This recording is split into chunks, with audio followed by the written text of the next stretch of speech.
Madame, Monsieur, bonsoir, bienvenue dans le journal à la une de l'actualité. Plus de 100 marchés de proximité bientôt construits partout dans le pays. Celui de Karakoro dans la région du Poro vient d'être inauguré par le ministre Fidel Sarasoro, par ailleurs président du conseil régional. Une opportunité pour les femmes de la région, mais surtout un pas vers la baisse du prix du vivrier. 30 milliards de francs CFA, c'est le montant colossal que vient de mobiliser le Conseil du coton et de l'anacarde auprès de 2 banques locales, un fonds qui servira à financer les activités des acteurs du domaine et à soutenir la durabilité de l'activité du secteur. Une convention vient d'être signée entre les 2 parties à Abidjan il y a peu. Dans cette édition, on voyagera avec vous à la découverte de richesses naturelles dans la région du Tongui. Vous connaissez certainement les célèbres ponts des Lianes. Vous avez aussi entendu parler des cascades de Mans. Sans plus d'indices, l'on vous fera découvrir les plages version ouest montagneux. Vous le verrez, c'est un régal pour les yeux. Voilà pour le prologue, vous faites bien de vous informer sur RTI 1.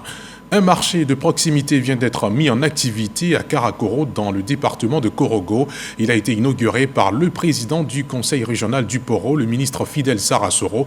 On y retrouvera essentiellement les produits vivriers de la région, un espace qui pourvoira en emploi les femmes de cette partie du pays. C'est ce que nous dit Ami Sissoko. Pour garantir la sécurité alimentaire et soutenir les producteurs, le gouvernement ivoirien a lancé la construction et l'équipement de 40 marchés de proximité. Ce projet vise également à réduire les pertes post-récolte estimées entre 30 et 40%. Celui de la région du Poro à Karakoro, dans le département de Korogo, est mis en service par le président du conseil régional du Poro, Fidel Sarasoro. À travers ses élus, la population a exprimé sa satisfaction pour cette initiative.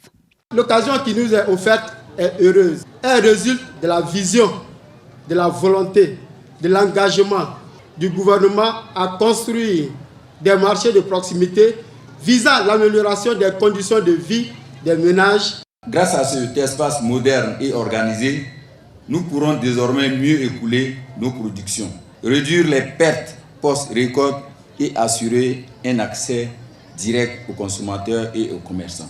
Les marchés de proximité jouent un rôle stratégique en régulant le lien entre production et consommation. L'Office d'aide à la commercialisation des produits vivriers OCPV, en charge du projet, souligne que ces marchés assureront la disponibilité continue de produits à des prix abordables. Grâce au système informatique interconnecté, les marchés de proximité pourront échanger des informations sur les disponibilités et les prix en temps réel.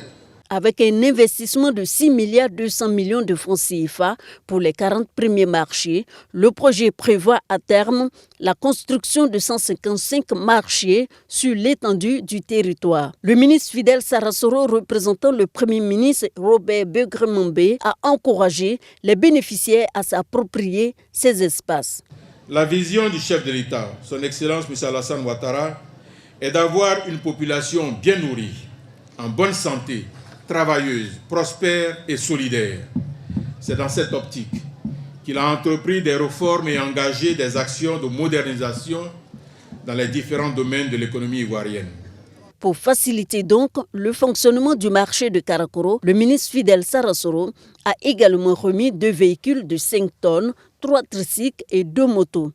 Prochaine étape, l'inauguration des marchés de Gengreni et de Ferké. L'actualité ces jours-ci, c'est aussi la grève dans les secteurs éducation et formation. Relativement à la dite situation, Serge Koléa nous donne lecture du communiqué du ministère d'État, ministère de la fonction publique. Depuis le jeudi 3 avril 2025, un mouvement de grève illégal et inopportun a été déclenché par des organisations de syndicats dans le secteur de l'éducation-formation, nonobstant les négociations et discussions qui se déroulent entre le ministère en charge de la fonction publique et les organisations signataires de la trêve sociale. C'est le lieu de rappeler que depuis 2012, les conditions de vie et de travail des fonctionnaires et agents de l'État ont toujours été au cœur des préoccupations du gouvernement. À titre d'illustration, lors de la première trêve sociale 2017 à 2022, ce sont plus de 1 500 milliards de francs CFA qui ont été déboursés pour l'amélioration du revenu des fonctionnaires à travers l'octroi ou la révalorisation d'indemnités, la bonification des grilles de rémunération et le paiement du stock des arriérés. À cela, il faut ajouter l'incidence des mesures issues de la deuxième trêve sociale 2022-2027 qui s'élève à plus de 1 200 milliards de francs CFA. Au total, depuis 2012, l'État a consacré plus de 2 700 milliards de francs CFA à l'amélioration des conditions de vie et de travail des fonctionnaires, des acquis qui dépassent les attentes et demandes exprimées par les organisations syndicales. Les droits et avantages importants accordés par le gouvernement sur instruction de son Excellence Monsieur le Président de la République sont les améliorations les plus importantes que les fonctionnaires et agents de l'État ont obtenues depuis plus de 40 ans. Au-delà de ces gains matériels et financiers considérables, y compris l'application des effets financiers des avancements tous les 2 ans depuis 2014 acquis à tous les fonctionnaires et agents de l'État, le gouvernement a mis en place un mécanisme permanent de dialogue social avec les organisations syndicales en vue de toujours discuter dans un cadre apaisé et responsable. C'est le sens de la trêve sociale qui permet d'apaiser l'environnement social et garantir un service public de meilleure qualité.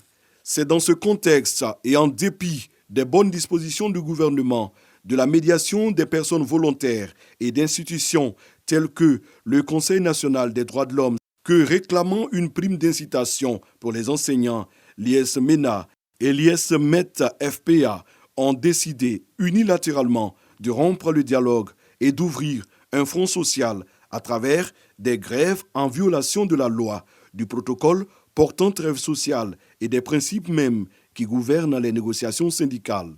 Ces organisations annoncent même sur les réseaux sociaux la poursuite de cet arrêt de travail à compter du lundi 7 avril 2025.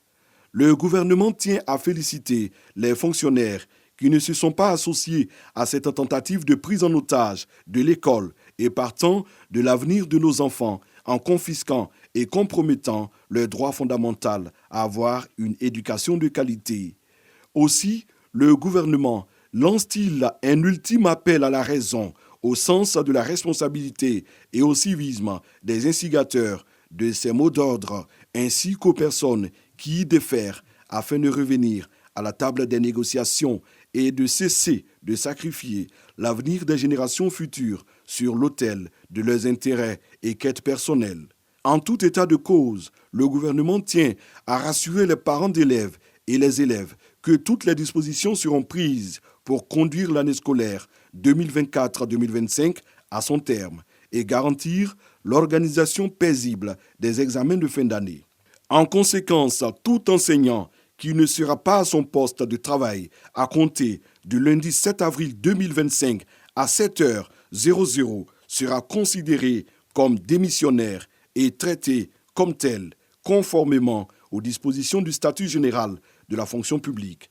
En application des dispositions de l'article 101 du dit statut général qui donne compétence universelle au ministre en charge de la fonction publique en matière disciplinaire, une procédure spéciale sera mise en œuvre en vue de sanctionner tous les contrevenants aux obligations qui pèsent sur le fonctionnaire, notamment l'obligation d'assurer avec loyauté le service public. On prend à présent la direction du vieux continent où la Côte d'Ivoire participe au salon de l'alimentation du Royaume-Uni à Londres. Le pays y a présenté son riche patrimoine agricole. D'ailleurs, le ministre du Commerce Souleymane Diarra a mis en lumière les produits transformés dans le pays. Reportage signé Michel Digré. La participation ivoirienne au Salon international de l'alimentation vise à mettre en avant la richesse et la diversité des produits du terroir. Le stand ivoirien a suscité un vif intérêt. Nous avons eu la chance de participer à cette foire qui a vu la chance de présenter nos savoir-faire en matière culinaire, nos produits phares, surtout que nous amorçons la transformation locale de nos produits locaux, notamment la noix de cajou et les fruits séchés. L'ambassadeur de Côte d'Ivoire au Royaume-Uni dresse le bilan de la présence ivoirienne à ce salon. La participation de la Côte d'Ivoire en cette année se distingue de celle des précédentes, en ce sens que nous avons eu véritablement un stand pour présenter le label Made in Côte d'Ivoire. Cette foire a été une occasion pour nous de mettre en lumière l'Atiéké, qui a été reconnu l'année dernière patrimoine culturel de l'UNESCO. Et nous avons assisté à des séances de dégustation du cacao et les participants n'ont vraiment pas boudé leur plaisir. Cette foire est une plateforme pour consolider les relations commerciales avec des acheteurs internationaux. Des contacts ont été établis afin d'explorer de nouvelles opportunités d'exportation vers le marché britannique et européen. Au niveau agricole, les acteurs du secteur de la noix de cajou éprouvent d'énormes difficultés à obtenir des crédits bancaires. Le Conseil du coton et de l'anacarde vole à leur secours, sauvetage matérialisé par la mobilisation de 30 milliards de francs CFA auprès de banques locales. Une convention liant les deux parties vient d'être signée en présence de notre reporter Lanciné Bakayoko. De nombreux producteurs et transformateurs de noix de cajou font face à des difficultés pour obtenir des crédits, restreignant ainsi leur capacité d'investissement dans des infrastructures modernes et des technologies de transformation. Ces lignes de crédit cumulées de 30 milliards de francs CFA obtenues auprès des banques locales apparaissent donc comme une bouée de sauvetage pour les acteurs. C'est fondamental parce que ça va permettre de stabiliser les prix qui ont été fixés par le gouvernement de Côte d'Ivoire et évidemment pour aussi assurer l'approvisionnement de nos usines. Et nous espérons que les producteurs et les sociétés coopératives qui vont bénéficier de ces financements vont travailler avec beaucoup de rigueur, feront en sorte que les banques qui nous ont fait confiance puissent renouveler cette confiance. Cet engagement des banques en faveur du cajou est en phase avec les grandes priorités stratégiques du gouvernement de Côte d'Ivoire, qui veut faire du secteur l'un des piliers de son projet industriel. Avec ce partenariat, nous n'aurons plus de méventes de nos produits. Nous aurons toujours des acheteurs sur le terrain pour enlever. Et c'est essentiellement pour cela que le gouvernement aussi a bien accédé à notre requête en nous mettant à disposition un fonds d'appui à la commercialisation. C'est un partenariat aujourd'hui qui est stratégique et qui est déterminant pour la durabilité de cette filière. Avec plus de 1,3 million de tonnes, l'anacarde représente aujourd'hui le deuxième produit d'exportation agricole, aussi bien en volume qu'en valeur, derrière le cacao. La filière cajou compte plus d'une trentaine d'unités de transformation, d'une capacité de 400 000 tonnes de noix brutes.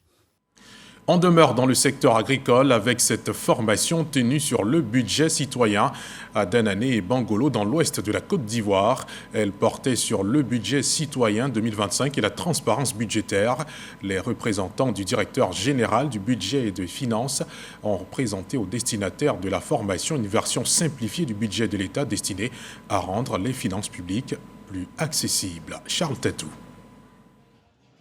Le budget de l'État est un instrument essentiel de mise en œuvre des politiques sociales et économiques du gouvernement. C'est pour permettre aux citoyens ivoiriens de s'imprégner du fonctionnement de cet outil que la Direction générale du budget et des finances initie des missions à l'intérieur du pays. La politique du gouvernement est basée sur deux grands principes, c'est la transparence et la redevabilité. On constate que de plus en plus, les populations sont imprégnées de ce que l'État travaille pour elles dans le domaine des infrastructures. Donc tout cela est palpable. Je crois que les populations sont grandement satisfaites. À la mairie de Danané, les populations sont formées sur le budget citoyen et la transparence budgétaire. Ici en Côte d'Ivoire, on se croit maintenant en Occident, puisque tout ce que le gouvernement ivoirien fait aujourd'hui nous est présenté. Et nous savons aussi ce qui se passe en dessous. Et nous savons aussi, étant contribuables, où est-ce que notre argent rentre et où est-ce que ça va. Dans toutes les localités où les hommes de Seydou Traoré se sont rendus, les autorités administratives ont contribué à l'exhortation des populations quant à la diffusion des connaissances acquises et à la promotion du civisme fiscal. Des films animés et des sketchs sont aussi utilisés pour vulgariser les informations. À l'issue de chaque rencontre, les participants reçoivent Chacun un exemplaire du budget citoyen afin de relayer l'information. On reste dans l'ouest du pays, cette fois pour laisser place à la détente. La région du Tongui regorge de richesses touristiques connues de par le monde entier. Ses montagnes, ses cascades et ses ponts de lianes font le bonheur des touristes qui y séjournent. Les plages des montagnes sont, elles, moins célèbres, mais tout aussi attrayantes.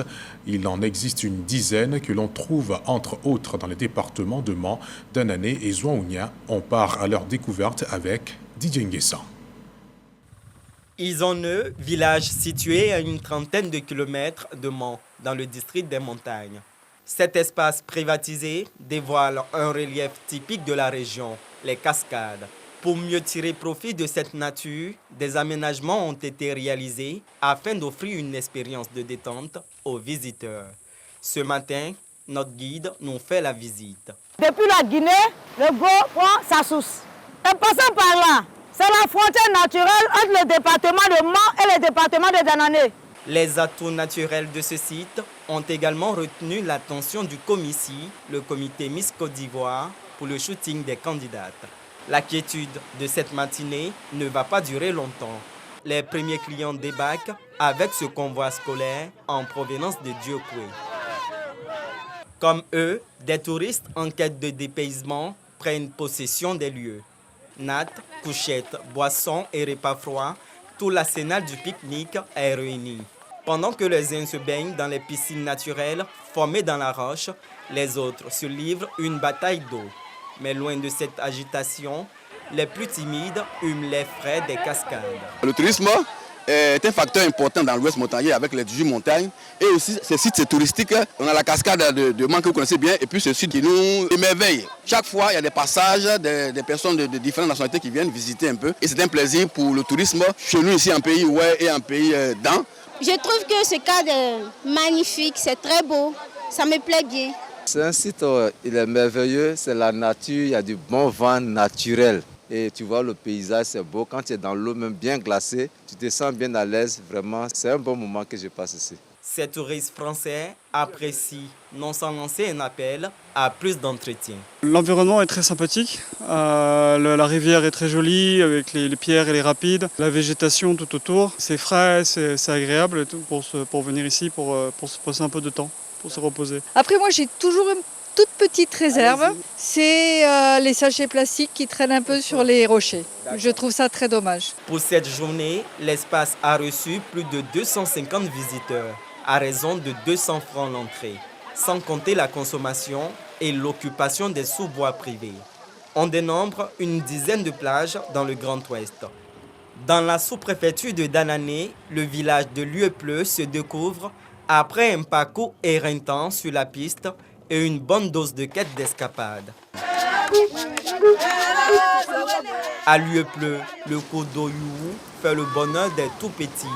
Ici, point besoin de cours de natation. La baignade est innée.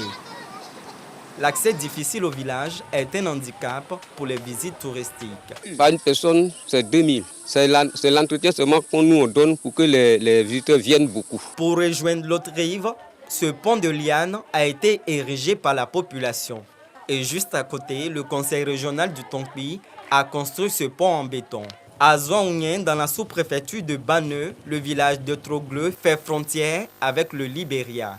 D'ailleurs, le fleuve Nyon fait office de limite entre la Côte d'Ivoire et son voisin.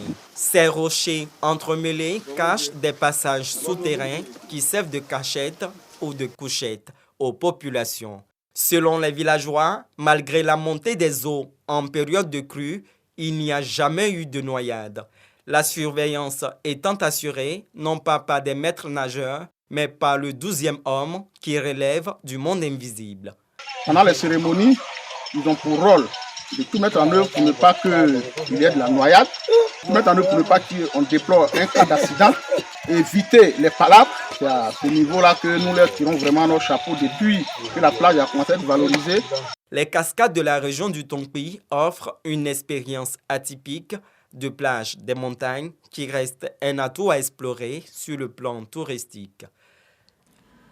N'hésitez surtout pas à y faire un tour pour profiter de ces beaux paysages montagneux et rocailleux. Et cette campagne de sensibilisation entamée par le ministre Adjé Silas Metch, cadre du RHDP pour des élections sans violence dans les régions des Grands Ponts, il a multiplié les rencontres avec les populations de toutes ces localités. À Dabou, il a invité les jeunes à faire preuve permanente de non-violence. C'est ce que nous dit Abou Sanogo. Le ministre délégué auprès du Premier ministre, chargé des sports et du cadre de vie, cadre du RHDP, Adjé Silas Metch, en campagne de sensibilisation des populations pour des élections sans violence dans le Léboutou. Après ses rencontres avec les populations des Grands Ponts, il était avec les responsables de jeunesse des quartiers et villages de Dabou. Objectif, les sensibiliser sur la nécessité de préserver un climat de paix dans leur localité. Je note avec satisfaction que les jeunes eux-mêmes ont pris l'engagement de veiller à ce que les élections de cette année se passent dans la tranquillité. J'ai tenu à les encourager au nom de Son Excellence M. Alassane Ouattara et les exhorter à renforcer cet engagement de manière ferme, de sorte à ne pas céder à la manipulation. J'ai décidé de les accompagner, de les encourager et de veiller à ce qu'ils puissent être utiles à eux-mêmes, les responsabiliser. Et c'est la vision du président de la République, M. Alassane Ouattara. En retour, les jeunes de Dabou se sont engagés à préserver la paix dans leur localité. Ils sont venus pour nous mettre en mission. Soyez rassurés, 2025 à Dabou, zéro tout. Après les jeunes de Dabou, Adjé Silas Metch compte aller à la rencontre des associations féminines et des guides religieux de Dabou. Du 28 au 31 mai prochain se tiendra la 9e édition du LF Festival d'Adiaké. Ce vendredi, les organisateurs ont réuni la presse pour annoncer l'événement et dévoiler les grandes articulations pour cette année. Thème central de cette édition, cohésion sociale et développement durable. L'événement est placé sous le patronage du Premier ministre Robert Begré-Mambé. Les détails avec Mahama Traoré et Lamine Dramé. Des milliers de festivaliers attendus pour cette 9e édition du LF Festival d'Adiaké. Elle aura lieu du 28 au 31 mai prochain. Pas de grandes innovations cette année, mais LF Festival entend garder son aspect attractif avec des concerts géants, des compétitions de sport nautique, des panels et des conférences sur le thème cohésion sociale et développement durable. Il s'agit pour nous, le cadre de ce festival, qui va drainer du monde venu d'ailleurs et avec ceux ici présents, de nous rappeler qu'il faut travailler à consolider la paix et la cohésion sociale entre les populations. Le volet de développement durable, il s'agit de développer, d'améliorer les conditions de vie en préservant des ressources pour le futur. Et Adiaké est une zone lagunaire, un peu maritime, dont les enjeux de durabilité sont importants. Il s'agit à travers des panels ici d'en parler pour juste se faire un rappel et se donner de bonnes attitudes en la matière. La danse Goli en prestation à cette cérémonie de lancement, illustration de ce que les peuples du Grand Centre sont les invités d'honneur de ce LF Festival 2025. Après 8 éditions, les organisateurs se réjouissent d'avoir atteint l'objectif de promouvoir la culture du terroir dans le but d'impacter l'économie locale à Adiaké. Aujourd'hui à Adiaké, vous avez davantage d'infrastructures hôtelières, vous avez davantage de terrains mis en valeur, vous avez une vie, une économie locale qui a pris de l'ampleur. C'est un peu grâce à LF Festival. Cette 9e édition du LF Festival d'Adiaké va aussi générer des actions sociales. Il est ainsi prévu la réhabilitation et l'équipement de la salle de maternité du village communal de Kakokro. Au chapitre politique, l'Union des enseignants du RHDP de Trècheville s'est réunie ce samedi pour une rentrée politique marquée par l'analyse de l'actualité. L'organisation appelle ses membres à ne pas participer à la grève lancée par les syndicats du secteur éducation, formation. Ahmed Traoré. La victoire du RHDP au soir du 25 octobre 2025 commence dès maintenant. C'est autour de ce slogan que s'est tenue la rentrée politique de l'Union des enseignants du Rassemblement des oufoutistes pour la démocratie et la paix de la commune de Trècheville. Comment comprendre cette ingratitude qui est manifestée aujourd'hui au niveau de la communauté éducative vis-à-vis de son Excellence Alassane Ouattara? Que n'a-t-il pas fait pour l'école ivoirienne? Que n'a-t-il pas fait pour les fonctionnaires ivoiriens? Au lieu de songer à organiser une journée d'hommage à son honneur pour lui témoigner notre reconnaissance, notre gratitude, on veut perturber l'école. François Amicha, maire de la commune de Trècheville, lui-même enseignant, revient sur les acquis du RHDP. Rappelez-vous les opérations coup de balai qu'on faisait. Parce que Abidjan, la perle des lagunes était devenue la perle des ordures. Aujourd'hui, est-il besoin d'organiser des opérations coup de balai ou des opérations... Parce qu'au quotidien, le travail se fait. Rappelez-vous, les longues files d'attente devant les bus, parce qu'on n'avait que 200 bus qui pouvaient circuler. Aujourd'hui, on en a combien? Plus de 2000, 3000. On parle maintenant du train urbain qui va venir. On parle du BRT. Mais c'est toujours en Côte d'Ivoire.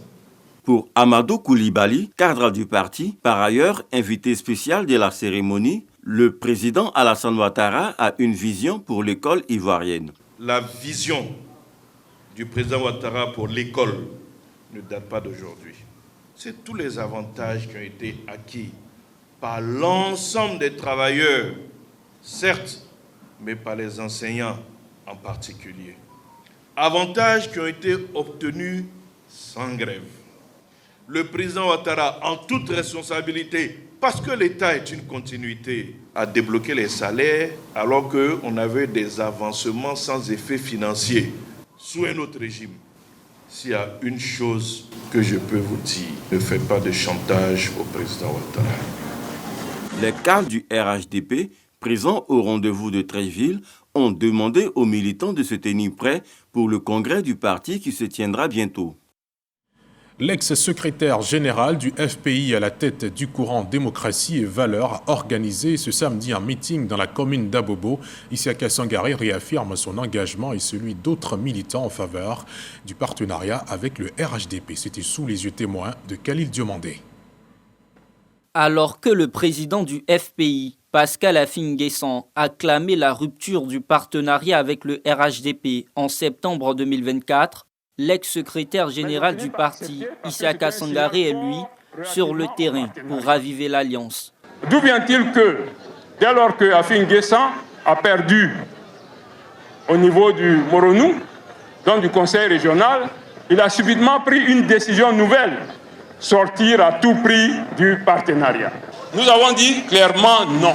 À ce meeting qu'il tient à Bobo, en sa qualité de président du FPI, courant Démocratie et Valeurs, il affirme son engagement pour la continuité du partenariat RHDP-FPI. Le courant Démocratie et Valeurs reste attaché au partenariat et nous demandons son renforcement. Nous pensons qu'il est important que le président Ouattara, qui a eu un bilan plutôt important et je dirais positif pour la Côte d'Ivoire, s'il lui était loisible, de par la volonté des militants de son parti d'être candidat, cette candidature devrait pouvoir s'exprimer. Nous estimons que dans ce partenariat, nous avons beaucoup gagné. Le FPI a beaucoup gagné.